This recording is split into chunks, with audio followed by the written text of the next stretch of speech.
Hello and welcome to Building the Premier Accounting Firm. I'm your host, Roger Knecht, President of Universal Accounting Center.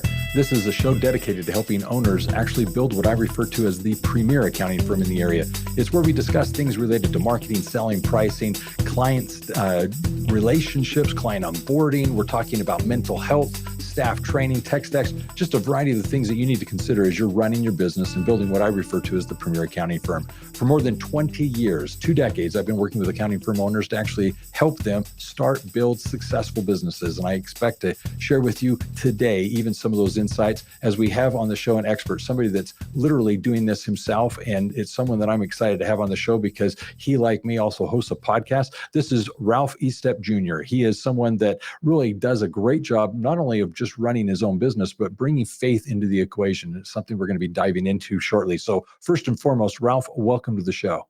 Well, thank you, Roger. You certainly ticked off a laundry list of things we're going to cover today. So I'm excited about the opportunity. Well, it's a lot that we all have to do as we run our business. So what we're going to do is dive into a few of the essentials that I think you and I find to be important. So let's get a little bit of your journey and start with your start or introduction to accounting. Why become an accountant in the first place? So for me, it all started when I was 8 years old. And you might say, Ralph, did I just hear him correctly? Did he say 8 years old? Yeah, my dad's an accountant. So coffee table or dinner table discussions at our house were all about the accounting firm. In fact, I can remember being about 8 years old when he trained me how to actually copy tax returns. So I sort of got that indoctrination, if you will, when I was younger. And like I said, dinner table talk was, well, this client did this and this client did that. And we've got this IRS audit going on and I'm doing this for this one. So it was kind of the natural thing for me to do that. And so that's what I did. And I started my own practice. Now it's going on 20 years ago, but I've worked in the field now for plus 30 years. So one of the things that I find fascinating is, yes, 8 years old, but it's obvious that many people in the accounting profession come because they were, let's say, associated or introduced to it through family or friends. It was just something, like you indicated, around the dinner table that you just kind of saw and you were like, well, that sounds like a logical thing for me to do as a career. So you pursued that. But there's a distinction between this is something I like to do as a profession, and it's another thing to say, I want to start a business. So take us to that point where, yes, you've gotten the skills, you've got the training. Why start a business? So Roger, I'm going to send you for a loop. I'm the accountant that hates working with numbers. And you might say, Ralph, that's insane. How can you say that? Because I believe life's all about relationships. And I recognized early on that my goal in life is to make lifelong relationships with my clients. That was my goal. And I said, look, my purpose in life is to help people improve their finances. My purpose in life, and I do a Christian-based financial podcasting show.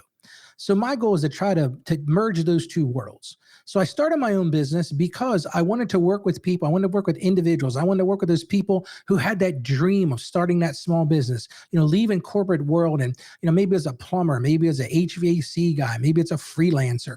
And I wanted to be that person they called it, hey, let me ask Ralph that question. That's why, the name of my show is Ask Ralph. And it's pretty simple. So that was really the reason behind it. And I knew I had a good skill set. I'm not being arrogant and saying that, but I'm really good at what I do and it pays the bills. But bigger than that, it opened up the doors to build these lifelong relationships. So Roger, that really is the reason that I got into it. In the journey, I started off working for my dad's accounting firm and I see, the two of us didn't get along real well. So I said, well, this isn't working. So I decided to go and do other things. I was actually an executive vice president for a credit union for 4 years. I left there. I went to work for a law firm as their controller. That was kind of fun. I left there. I went to work for a software company. And then I found myself always being pulled back into this public accounting realm. So I ended up going back to work for my dad again. And he and I, again, we butted heads. And I said, this isn't working. So I launched my own practice back in 2005. So next year we'll celebrate 20 years being in practice for myself. And it's just worked. As a Christian guy, I believe God has set us a purpose. And I truly believe that my purpose is to help people impact, because I think about it like this, right? We all study the hierarchy of needs, right? You got that baseline hierarchy of needs. You need to pay, you need to have a place to sleep. You need to have food, clothing, and shelter. But my goal in my practice is to help people get to those higher level where they're looking at self-actualization And the way I do that is I help them get themselves, either their business or their personal, set up for financial success. So that's a long answer to a basic question, Roger. Sorry if I took you down a rabbit hole there. No, you actually touched on a number of things that I think we can dive into. I hope we get into each of these. Ones, you're clearly addressing Maslow's hierarchy of needs. You've got that foundational element of the needs, but you've got the pinnacle of it all where you actually have self-actualization, realizing you have something to give back. And that's very powerful. In running a business, I'm going to go to the beginning. It is a personal thing, but at the same time, it's a people thing. And I like how you brought that into the discussion here, that if you care about your customers and you service them using the skills that you have, you'll have lifelong relationships, both personal and professional ones. And at a professional level, you can actually impact them for good. You can actually help them find the success that they were looking for. And if you can be instrumental in that, it's going to come around to you, because one of the things that you learn in business is if you help other people achieve their goals, their financial objectives, they will help you in turn achieve your own. And so serving is very much a very key part of it. And that brings us back to faith. We're going to talk about faith and purpose and just a variety of things. So let me go to the personal side of things. Sure. When you're talking about individuals and building relationships, clearly when you're out marketing and selling and you're trying to represent your services, when you do it from the standpoint of, I care about you, I'm interested in you, I'm interested in your business, I feel your quality of work improves immensely. Rather than you just going through the motions of doing the accounting, you realize I'm really impacting this person's livelihood, the success of their business. I'm going to pay particular attention to what I'm doing and make sure it's useful to them as they're running their company. How do you feel that's changed your relationship because you have personal relationships with your clients? How do you feel that impacts the quality of the work that you're providing? I think that's the key. I'll give you a quick story. So about 10 years ago, 15 years ago, I hired a public relations firm. I wanted to really take my practice to the next level. My dad did some things that made him look bad in the public arena. So I wanted to really kind of rebrand myself. And I sat down with this guy. He was a sole practitioner, public relations guy. He's sitting across the table from me and he says, "Ralph, what business are you in?" And I said, "Well, I'm in the tax business." He goes, "No, that's not the answer." I said, "Okay, I got it. I'm in the accounting business." He goes, "Not really." And I said, "Okay, I got it. I know the answer now. I'm in the consulting business." And he said, "No, not exactly." I said, "All right, well, then tell me what I'm in." He said, "You're in the relationship business." And see, successful business people, I don't care whether you're an attorney, if you're an accountant, whatever that is, when you realize that the key to success in business is developing that relationship. I went to the Dale Carnegie training as an example. One of the things we learn in that is to take a genuine interest in people. So when I have a client come in, a new client, the first thing I want to do, I want to build a house around them. I want to know who they are. What are their kids? What are they married? What are their purposes? What are their dreams? Because guess what? What we sell as accountants is a commodity. I said this before, any monkey could put numbers on a paper. That's just the truth, right? But what we bring to the table, if we're effective in what we're doing, is we build that relationship. We show people how to get to that purpose. That we talked about that self-actualization. That's really the key. If you know it's a relationship, like for example, I'm married, right? I got to take care of my wife, right? That's a relationship that I value. I'm going to make sure I do the right things. Now we'll celebrate 24 years being married next week, which is a fantastic thing. Congratulations. But it's not always been easy. If you're married, it's not easy, right? It's a daily decision, right? And so I'm going to say the same thing about your accounting practice. Every day you've got to decide to treat your customers better than yourself. And it might sound kind of counterintuitive, but if you've got a relationship with that customer, your work is going to be better because you know the impact of that. You know that if they don't succeed in their business, first of all, we're not going to succeed as the accountant because they're going to not have the money to pay us. But secondarily, we realize that there's more to it than just, are they selling widgets? No, it's a dream. It's so they can put their child in college. It's so they can put away for retirement. So Roger, to me, it's all about building that relationship because that makes the product so much better because then it's not just a commodity. It's not just, well, here's your tax return. Have a nice day. It's here's your tax return. Here's the value I added to that because I showed you how to save money. I've talked to you about putting aside in a 403B or a 401k plan or in a simple IRA. See, because you can go to H&R Block and go to one of these other, quick tax places and they'll prepare a tax return. And for the most part, they're accurate, right? But have they given you any value? And have they given you ideas of how to make things better? And that's what I say when I say it's all about the relationship. That's what it's about. Helping people get to that next level. And maybe it's a small step. I was walking this morning. I walk my dogs here around the farm in the morning. And I was listening to a podcast. A friend of mine, he has a podcast called Walking is Fitness. And he said something I think was really profound. He said, did you know that in your lifetime, you will walk 265 million steps? And think about that for a second. And then he said, well, that's 110,000 miles. Then I said, okay, well, what does that mean? That's 5 times around the globe. And Roger, what I'm going to say to you and everybody listening is, do you know what you're doing with those steps, or they just happen? And that's what I'm saying, is being intentional with those steps. Every interaction with a client, every interaction with a potential client is a decision of, am I going to be intentional in that? Well, if your goal is to build a relationship, then everything you do is intentional. For example, in my practice, we're all about electronics. We use a product called Zendesk. We use a ticketing system. So if you do business with me, you're always going to know where your product is. You know where your tax return is, because you're going to get an email update. You can interact with me right away, because one of the biggest frustrations I've heard is people say, yeah, I dropped off my stuff at the accountant and I don't hear from them for months. And I know you hear this, Roger, right? People are like, they're frustrated. I don't hear from my accountant. So in building an effective relationship, I use tools to do that. I use another product called Smart Vault, so that all their documentation is right there. I say this to them when I meet with a new client. I say, look, it's Saturday afternoon. You're out with your kids. You're at a shop and you want to buy a boat, right? And the finance guy says, okay, well, I need a copy of your tax return from last year. Well, cool. I'm going to give you a tool that you can go right on the Smart Vault and give it to them right then and there. So, Roger, I guess that's my answer to your question. Well, what you're describing here is a relationship. It's the fact that what you're building is something that's going to have value. And here's how I'm going to describe it. The lifetime value of a client from an accounting perspective is described as 7 years. Well, it's 7 years, not because you're interacting with them once in a while as needed. You're responsive in the sense that if they need something, they call you. No, it's a proactive relationship. It's something that you have genuine interest in their well-being and success. And as you were describing it, it's not just simply I'm giving them the financial reports and helping them be profitable for the sake of I'm done. It's for the sake of, yes, they can invest in their future. They can pay for their college. They can buy the car. They can actually plan for retirement. These are the things that are impacting their lives and livelihoods. And if you engage proactively with your clients, they'll actually experience something that they're perhaps not experiencing from anyone else. And it's the fact that you care. And there's a statement that I live by, which says, no one cares how much you know until they know how much you care.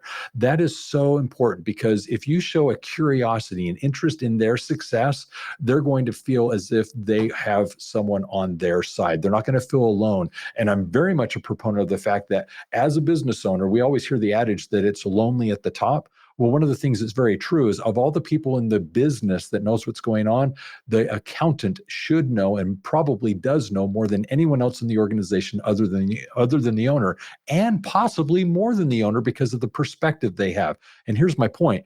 If it's going well, the business owner may not want their spouse to know, because they could end up spending things that they ought not. If it's going not successfully or well, they probably don't want their spouse to know, because it's unnecessary stress in the relationship. And the same is with management. If things are going phenomenally well, do I really want to be bragging about that to my management team? But at the same time, if things are struggling, could it be that the management team's the challenge? I mean, there's a lot of things going on in the organization that the accountant may very well know and be the only one who does know. So if you're willing to take on that kind of relationship, as we're discussing today, you can have a profound impact in your client's success. And I think it really kind of, let's say, comes through in the numbers that you're producing, the reports that you're providing. So I love this part of the conversations. If you're looking to advance your career in accounting, you need to enroll now in the Job Placement Assistance Program. This course is created for accounting professionals to find a new job, apply for a promotion, or get a better position within a company. It is the turnkey process to actually help you better interview, get the job you deserve, and get paid what you're worth. For more information on how you can take advantage of this offer, go to the episode description. Enroll now in the Job Placement Assistance Program. Do it for free and act now.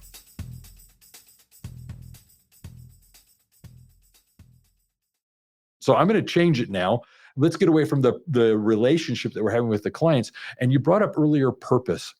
And because of the faith base that you're bringing this through, the lens by which you see it, I'm going to add to that because I truly believe from a God focus, there are talents that we're all endowed with. There are things that we are given as individuals to bless other people's lives. It's not for our benefit, it's for those that we can service.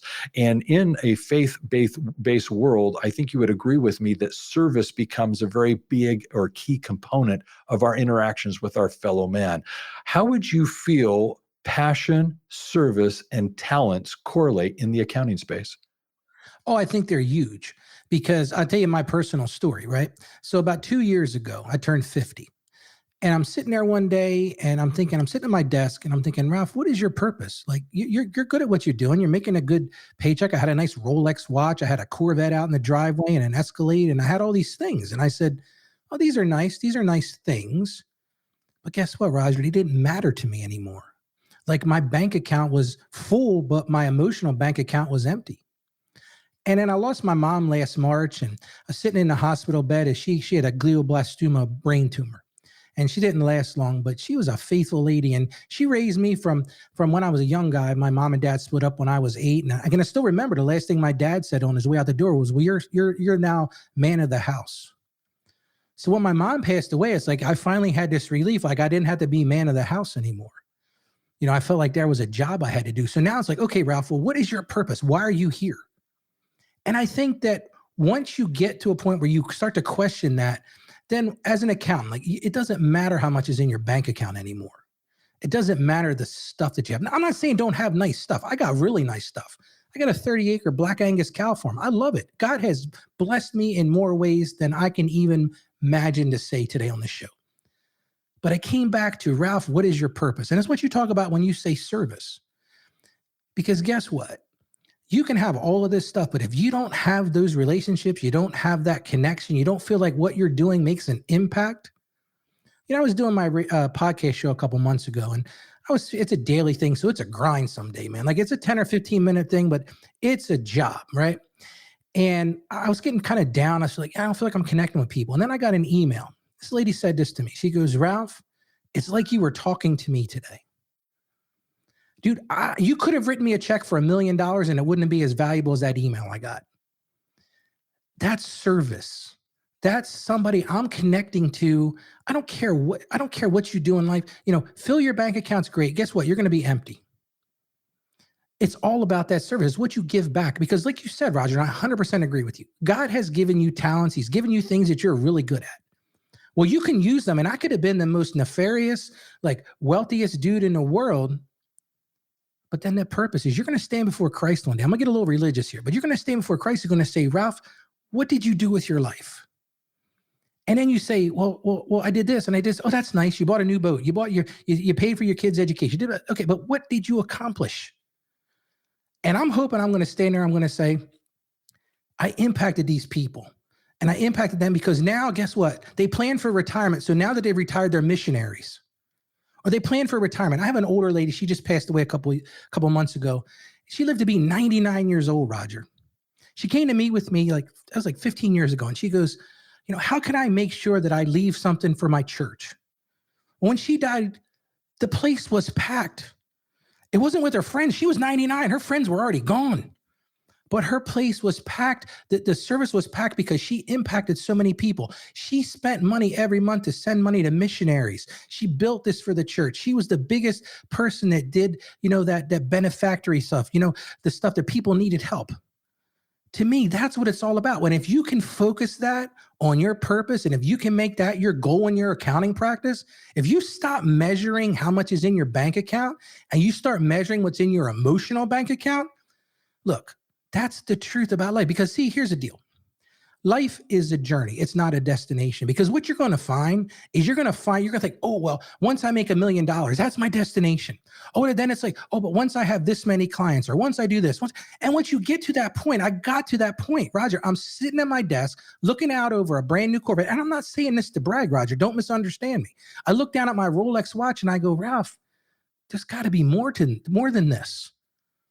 And see, that's when it clicked with me. It's all about the journey. Well, what's the journey all about? It's about those people you meet along the way. It's those relationships. I have clients come into me and time again. This is the number one chief complaint they say. Ralph, my accountant didn't ever tell me that. My accountant never took the time to have a conversation. My wife died and my accountant never even called me. And that's the beauty of life. And if you got a purpose, like if you live under a purpose, the only person that's measuring that is you at that point. And let me tell you right now, some of the most unhappy people I met are the most wealthy people I know. Oh, very, very true. They're very happy. Oh, they think they're happy because they got a boat, they got a plane, they got this, the bag. You know what? And they're empty vessels. So it's all about service, Roger, but it's bigger than even service. It's all about building those. I keep going back to it, and I apologize, but it's all about that journey. It's building those relationships and getting to that higher level of needs. And that's all about service, because that's all that's going to matter. At the end of the day, when you look back at your life, no one's going to say, well, that Roger, man, he worked 7 days a week for 40 years. No, they're going to say, look at Roger's kids. Those are solid kids. Look at Roger's grandkids. Those are solid kids because you invested the time in them. Same thing with your customers. I've been to other accountants' funerals where there were people that were directly impacted by the work that accountant did, that accountant never even met. And that's what it's really all about, Roger. It's all about service. And when you realize that, then you will start to click and your business will go up, because it's not that measurement. If you focus on that, how much is in the bank account, how many clients I have, you are going to be disappointed. You're going to get to that destination and go, this sucks. This isn't the ticket I bought. Yep. I'm going to jump in here because there's a number of things that you've touched on that I'd really like to add to. First of all, it is the journey. I do feel that one of the things that we have to recognize is that what we're doing here impacts a lot of people's lives. And there's a few levels to all of this. First of all, there are two great commandments, loving God and loving your fellow man. And one of the things that we have to understand is that we are given opportunities to serve one another. And if we actually realize that two things cost no money, the ability to say thank you and the ability to smile costs us nothing, but yet it can elevate people's lives. It can validate them. It can give them a sense of self-worth that they were at least noticed and recognized. If we can, as individuals, take and help every one of those interactions that we're having with people on a daily basis and have people leave the interactions that we're having with them in a positive way in which they're able to say, wow, I am glad I met Ralph today. Wow, I'm so happy I heard Roger today. If they can actually leave that experience feeling like their lives were edified, then we're doing a good deed in our interactions. Now, as it relates to family and friends and clients, you're right. There's a legacy there. And one of the things that we have to understand is that if we're in a position of, with our talents, that we can improve other people's lives, that's where we're going to be blessed. And there's a number of ways I can illustrate this, but one that's coming to mind, I was just at Disney this last week. I'm going to bring up the movie Coco.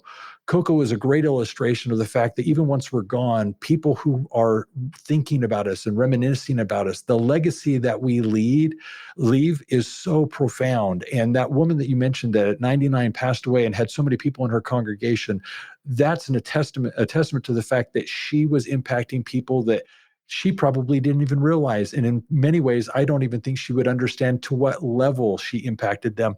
But yet that's a legacy. And it's a legacy that's going to go on not for days, not for weeks, but for years. Look at us. We're already today talking about her service that was in memory of her. And yet I didn't even meet her. And yet I'm grateful for her, because as human beings, if we do that, the world's a better place. And I'm going to end with this one thing. You're right, empty vessels. There are a lot of people out there that are very successful, but at the end of the day, they are just basically aimless, and they don't have purpose. They don't understand their why. And having served in a third world country, I saw people who had nothing. I'm talking about dirt floors. I'm talking about a tin roof. I'm talking about a single room where their bed, their kitchen, that's what everything existed, or where everything existed for them, with flies flying around. And at the end of the day, guess what? They were happy. They laughed. They smiled. They loved life. Yes, it was a challenge. Yes, it was a burden. It was something that they dealt with, but they had basically love in their hearts. And when you feel that and you realize it doesn't take all this material wealth to be successful and happy, it's just recognizing the blessings that we have, that we can acknowledge God in our lives and be grateful for what we're given. If you can live life with gratitude, I think that is the key to happiness. And so that's really a key part of my existence. So is there anything you would add to that? No, I would just say, one of the things I talked about on my show a couple of weeks ago is actually starting every day with 3 things you're grateful for. Because I think people in America don't get it. Yeah. They don't get how fortunate we are to have running water. Nope. They don't get how fortunate we are that electric usually works when it comes to your house. My aunt and uncle were missionaries in Haiti and Grenada and down in, they were on the, I think it was called the Mercy ships or something like this. Yeah, I know what you're referring to. And they were telling me, they were like, Ralph, you don't understand. And they both passed away at this point, but they went into prison ministry. You don't understand, Ralph, what it's like to you don't have running water. You have a mud floor, but they're grateful for what they have. In this country, give me a break. People in America have no concept of what poverty looks like. For the most part. I'm not going to say they don't have any concept of that. No. But their perspective is so jaded, Roger, because they see and I won't go on a tangent, but that's the other part of this. I talk about empty vessels. People are so addicted to the social media. What does this person have? What does this person have? And that's the comparison point. And if you're looking for that, you're always going to find somebody has more than you. Yeah. Well, I agree. We can go off on a tangent here, but from an accounting perspective, it's basically being grateful for what we have and the talents that we have. Are we blessing and serving others? It is more than just a job. The skill we have isn't just taking numbers and making them appear as, let's say, P&Ls or balance sheets. It's actually now helping that business owner use this information to run their business more intelligently. So I'm loving the fact that we've talked about the personal side of this. I like that we brought faith into it. Clearly, we're showing that we have this journey we're on where we're able to have a legacy. So the next thing I want to dive into is with regards to your business, how does having a ranch, running the business that you have with the cows, impact your business as it relates to the accounting services? What perspective does that give you, being a business owner of something other than the accounting firm offer you as you work with your clients? Well, I think it brings me as a more well-rounded person. And what I mean by that is when somebody comes in to meet with me, I'm not just this bean counter that has a calculator and can make up nice fancy reports. I've worked in a credit union. I know what it's like to help people with their credit. I know what it looks like to get a mortgage. I know what it's like to go through bankruptcy. I worked for a law firm. I learned all that stuff.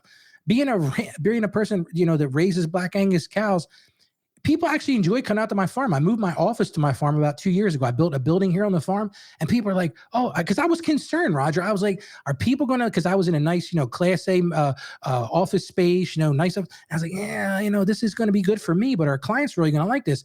And the thing I keep on hearing, Ralph, this is a place of peace. Mm-hmm.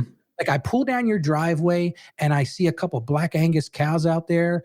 I've had people say to me, can I go pet the cows? I'm like, well, I don't really have time to help you do that today. But so Roger, to answer your question, I think it's all about being well-rounded.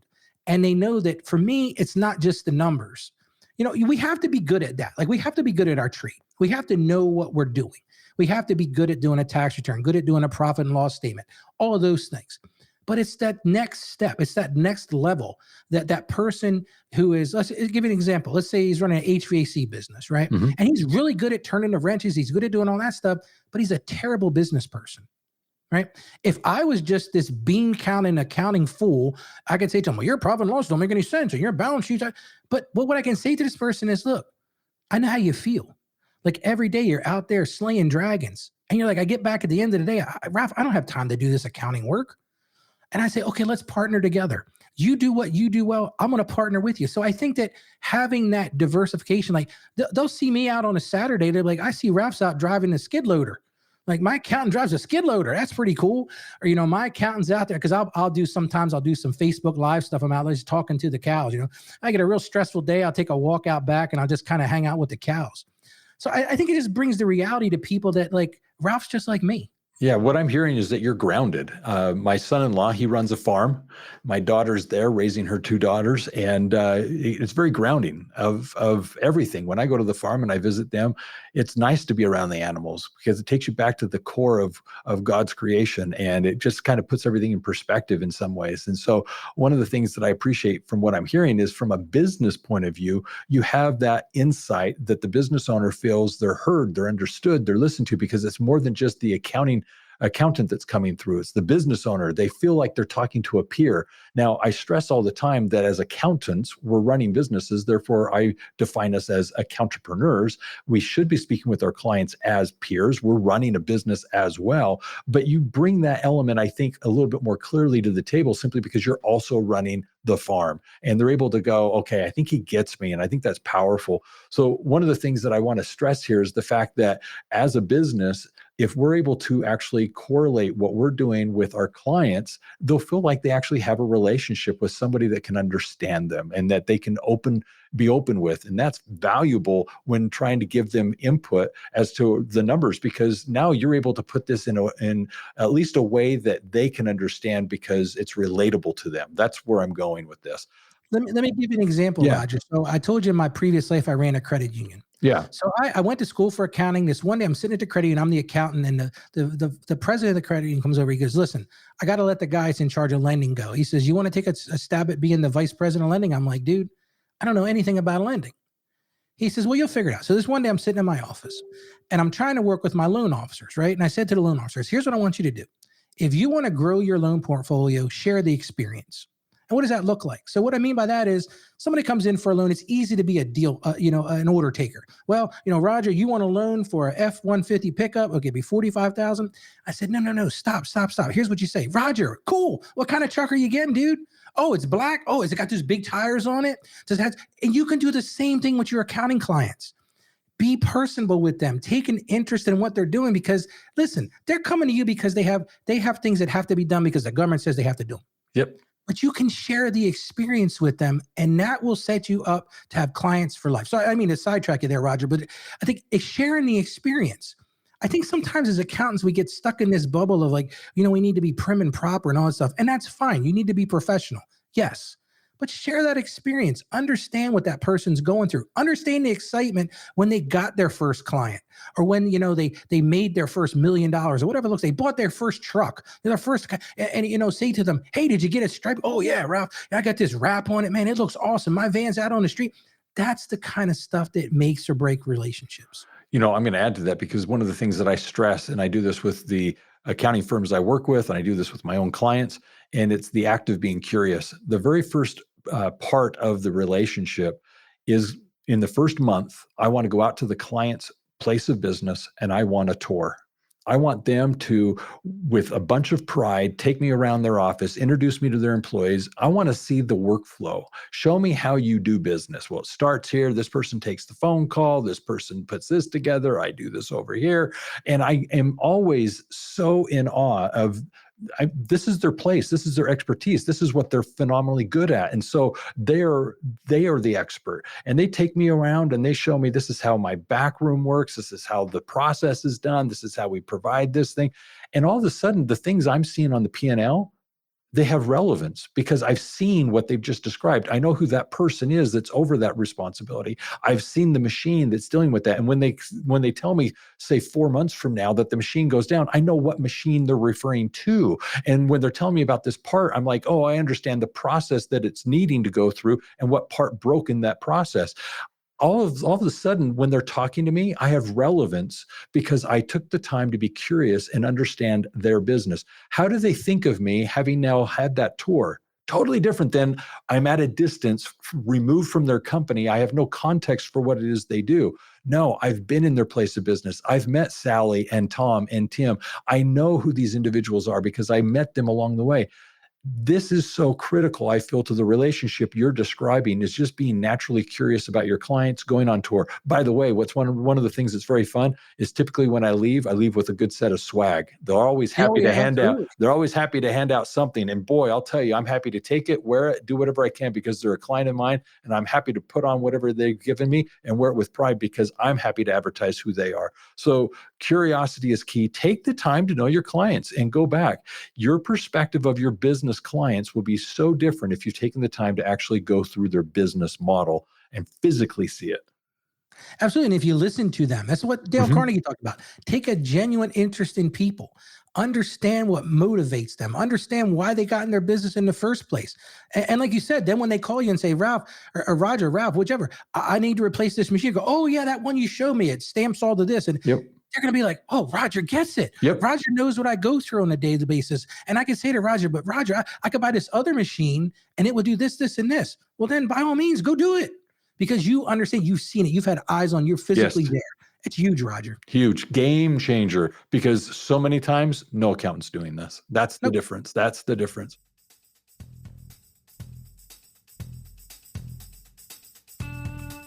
Get your copy of Red to Black. It is the book written for accounting professionals to help businesses turn around and go from being in the red to being in the black. This book is written for consultants, business owners, operators, and managers, no matter what your client's product or service, or irrespective of your talent, skill, or expertise. As an accounting professional, you'll be able to use the principles presented in this book to actually become, for your clients, the profit and growth expert. Every chapter is filled with principles and concepts that you can use immediately with your clients to lead them from being in the red to being more profitable in their business, and see you as, in fact, their guide, their coach, with the expertise and wisdom that you can bring from this book.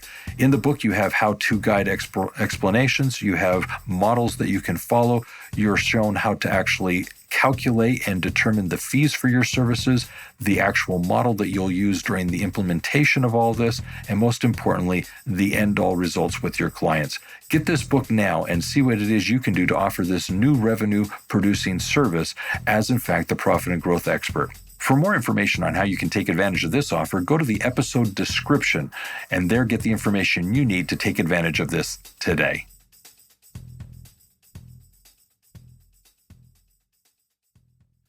All right. So, Ralph, I see behind you, you got a picture of your wife. We spoke of marriage and so forth earlier. How has her support in your growing your business, running your business, the farm, the accounting business, been instrumental and helpful? Well, truth be told, when we first started out, we started out at our dining room table. I left my dad's practice, and I won't say in the middle of the night, but it's kind of like that. And I said to my wife, I said, hey, you want to help me make this accounting practice a go? And she goes, I have no idea what to do. So we went and bought a Dell, a multifunction printer, fax, the whole thing. We set it up at the dining room table. We're looking for office space. But my wife was literally right there with me, hand in hand at the beginning. And that's the other thing. You need to surround yourself with supportive people.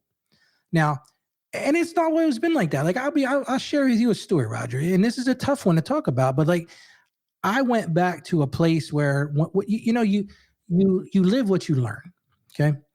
And when I was a kid, my dad was a tyrant. I'm just going to be honest about that. Well, and this is all relevant. I'm going to tell you why.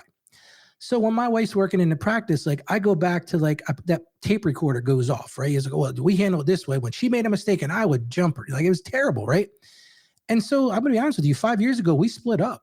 We went our separate ways. My wife says, I'm done. I can't do this anymore. And we both met other people. We both were engaged to other people, but I'm going to tell you where God came in. So 2 days before our divorce was supposed to be finalized, we connected on the phone and I said, hey, how are you doing? Oh, my relationship's a wreck, Ralph. I said, mine is too. Well, guess what, Roger? And it's not perfect, but we got back together. And so now, like I said, next week it'll be 24 years. She has been my rock. That's the truth. She has been something that I didn't deserve what I got. And I was a jerk about it. Like I was a tyrant. I was an abusive jerk. And so that's one of the other things I bring to my practice. I know that I need to be vulnerable because my clients are going through the same sort of thing. When I have a client that's going through a divorce or a separation, like they know, oh, Ralph's been through that. He can help me through that. And so I think that's huge, Roger. And that is be your genuine self, be authentic. And my wife has been great. I mean, like, it's not easy. Listen, like I said a few minutes ago, marriage is not for the people who are weak or are lazy. Because every day is a decision. I'm going to put this person ahead of me. And I didn't do a very good job of that at times. I talk about that on my podcast a lot. My wife's like, man, sometimes you overshare, Ralph. I say, yeah, but see, that's the thing about people, Roger. You've been through stuff. I've been through stuff. Everybody's been through stuff. And if we can share that, if we can be vulnerable in that, you can do the same thing in your accounting practice. People will connect with people that they feel a connection to because they've been through the same sort of things.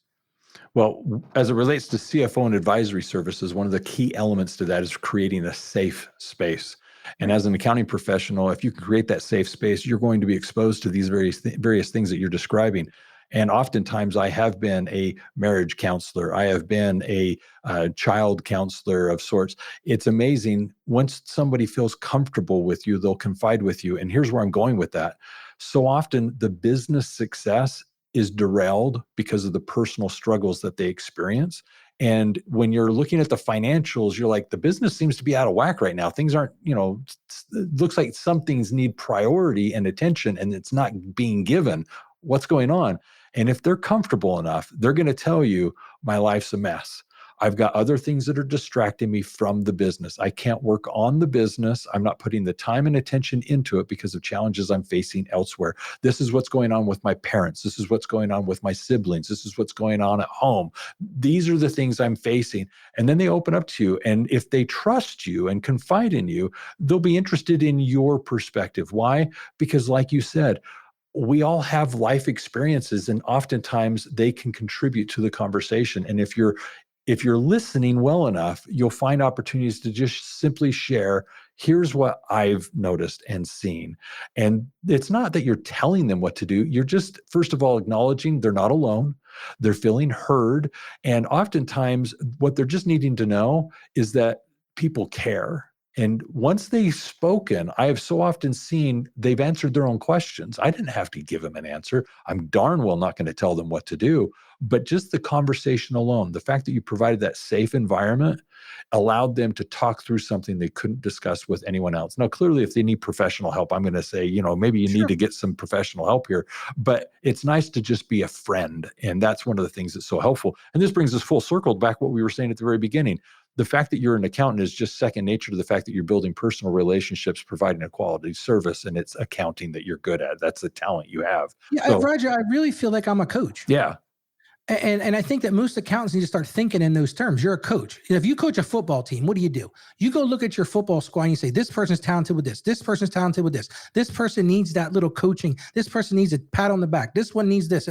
If you look at your accounting practice and you look at your clients as a coach, then you'll be successful because you can't treat everybody the same because every client's different. Yeah. Every person on that football team is different. So I 100% agree with you, Roger. That's exactly where we're at. This is beautiful. We've had a wonderful conversation. I'm going to wrap it up. I've got one more question for you, and then I'm going to tie some loose ends up here. Last question. What are you grateful for? Oh, wow. I'm grateful for my salvation. I'm grateful that I'm saved by grace. Nothing that I'm going to do to get it. Jesus just said to me, he says, Ralph, if you want to come along with me, just say the word and you're mine. That's what I'm grateful for, Roger. Amen. No, beautiful. That grace that is offered to each of us and so many people just don't embrace is so valuable because it gives you a peace, that peace of knowing in the end, everything's going to be fine. In fact, I would even dare say, even right now, everything's totally fine.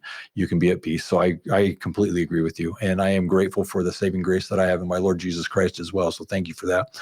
Here's what I'm going to do. I'm going to wrap it up with a few things. First of all, I'm going to just do a quick offer here. This podcast is promoted by Universal Accounting Center, and Ralph has his episode. So we're going to talk about each of those. First of all, Universal Accounting Center is a school, post-secondary school for accounting professionals where we work with individuals to offer the training, certifications, the support that you need in order to operate successfully the premier accounting firm in your area. Whether it's for you as a business owner or the staff that you have that need the training, reach out to Universal Accounting Center and get the training so that you can have on your team professional bookkeepers, professional tax preparers, and have the ability to not only just effectively market those clients, but also retain them and get them basically the services that they're needing, and all with the emphasis of getting paid what you're worth. Now, with regards to Universal Accounting Center, there are some free resources available. It's basically free resources such as the book In the Black, 9 Principles to Make Your Business Profitable, as well as Your Strategic Accountant. I invite you to go get a copy of each of these 2 free books that you can get. Also, with regards to Ralph, he has a book, Mastering Finances. You can actually go to the episode description and find all the details you need in order to take advantage of each of these offers. So go to universalaccounting.com for the free resources and also today's episode description for these free offers. Ralph, what would you like to say about the book, Mastering Finances?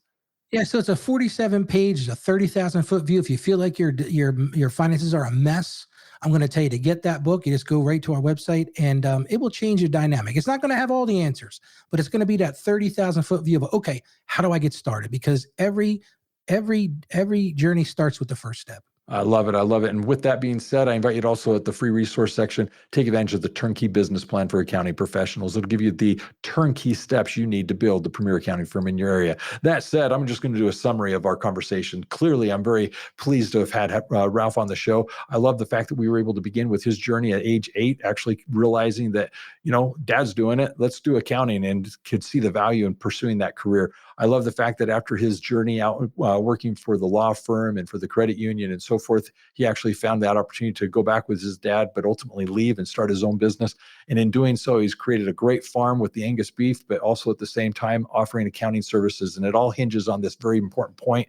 And it's recognizing that this is a people business. It's caring about the people that we work with and serve, and realizing that if we have a curiosity for them and what they're doing and can help them, it'll actually build lifelong relationships. I like the fact that we talked about this from a personal perspective, that what we're doing is a legacy. And if we can actually work with and help our people not only plan for their futures and how they're going to pay for their college or their children's colleges and so forth, we can actually have a legacy, realizing that we're at that pinnacle, that apex of being able to give back. And I like the fact that he sees his life as a journey of basically serving others and blessing those around him.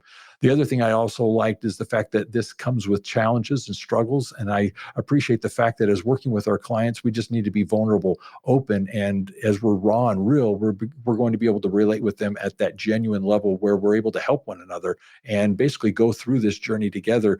And more importantly, kind of help through those challenges that we all face. And Ralph was very, very transparent and open as to his struggles and how he ultimately, in the end, just turned himself over to God, and in doing so found peace. And I think all of that was very, very appropriate. So thank you, Ralph, for sharing. Is there a final thought that you'd like to leave with? No, I would just say, if you don't know Jesus, just ask him to come into your life and he will do it. It's really that simple. Very good. Ralph, thanks for being here on the show. I'm going to wrap this up by just mentioning a few quick things. One, we have, as I stated earlier, free resources. Go to universalaccounting.com. There in the navigation of the website, you'll see free resources. Take advantage of those. Also there, you're going to find the podcast. If you haven't already, subscribe to the podcast. We'd love to have you listen each and every week as we listen to and speak with the experts, finding out what it is we can be doing to work on our business to build a premier accounting firm in the area. In that website, you'll actually find playlists, highlights that we've compiled, basically things that you can go dive deep into as it relates to your current situation as you're working on your business, whether it's marketing, selling, tech stack, staff training, mental health. Go there, find the playlist, binge listen, and take advantage of those various episodes that we've filmed over the years. The other thing I want to invite you to do is, as it relates to Universal Accounting, is there's a conference, GrowCon. GrowCon is an annual event for owners of bookkeeping, accounting, and tax businesses. I invite you to join us. Go into the website navigation and you'll see information related to GrowCon and register. It's here that we're going to have the experts on the stage sharing with us the things that we need to be doing to work on our business. We also will have you visit and interact, network with your peers, those individuals like you that are out there running successful businesses, seeing what it is you could be doing to do better at servicing your clients, as well as meet the staff here at Universal Accounting Center, those individuals who are committed to actually helping you be in business for yourself, but not by yourself with Universal Accounting. The other thing I want to emphasize is, if you'd like to discuss these or other principles that we have on the show, feel free to reach out to us directly. You can contact us at Universal Accounting by calling 801-265-3777, or you can visit us at universalaccountingschool.com. All that being said, have a beautiful day. God bless, and most importantly, be safe out there.